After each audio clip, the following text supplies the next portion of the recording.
మనసుతో దీన్ని నమ్మాలి, విశ్వసించాలన్నమాట.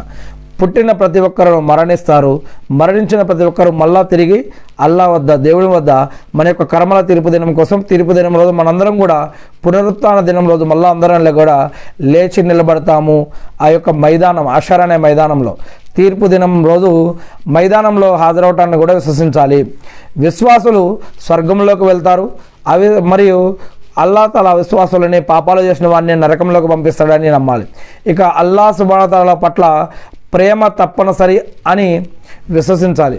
ఇక అల్లా పట్ల భయభక్తులు కలిగి ఉండాలని, అల్లా పట్ల మంచి ఆశ కలిగి ఉండాలని, ఇవన్నీ కూడా విశ్వాసంలో భాగాలు.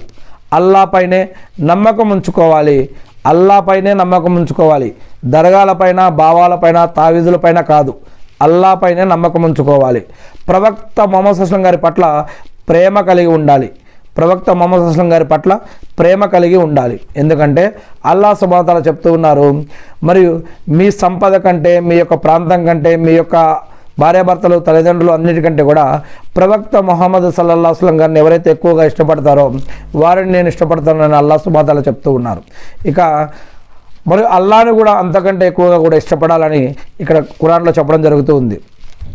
ఇక అల్లాపై నమ్మకం ఉంచాలి, ప్రవక్త ముహమ్మద్ సల్లల్లాహు అలైహి వసల్లం గారిపై మరి ప్రేమ కలిగి ఉండాలి, ప్రవక్త ముహమ్మద్ సల్లల్లాహు అలైహి వసల్లం గారిని గౌరవించాలి, ప్రవక్త ముహమ్మద్ సల్లల్లాహు అలైహి వసల్లం గారిని ఆరాధించకూడదు, ప్రవక్త ముహమ్మద్ సల్లల్లాహు అలైహి వసల్లం గారిని ఆరాధించకూడదు, ప్రవక్త ముహమ్మద్ సల్లల్లాహు అలైహి వసల్లం గారిని ప్రేమించాలి, గౌరవించాలి. అంతే, అల్లాహ్ను మాత్రమే ఆరాధించాలి. ఎన్ని కష్టాలు వచ్చినా, చివరికి మనల్ని కాల్చివేసినా కూడా ఇస్లాంను మాత్రం వదిలిపెట్టకూడదు. మరి విద్యను అభ్యసించాలి, జ్ఞానాన్ని నేర్చుకోవాలి, ధార్మిక విద్యను వ్యాపింపజేయాలి.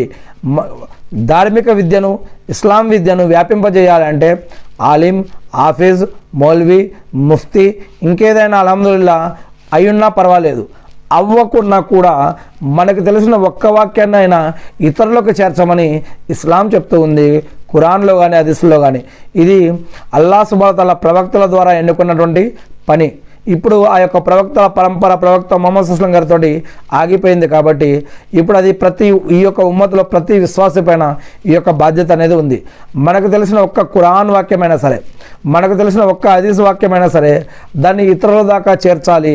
మరి ఇది ప్రతి ముస్లిం పైన, ప్రతి విశ్వాసి పైన ఉన్నటువంటి బాధ్యత అని, దీనినే దావత్ పని అని కూడా అంటారు, దీనినే అల్లా యొక్క పని అని కూడా అంటారు, మరి దీనినే దైవ బోధన అని అంటారు, దీనినే దైవ ప్రచారం అని కూడా చెప్తారు.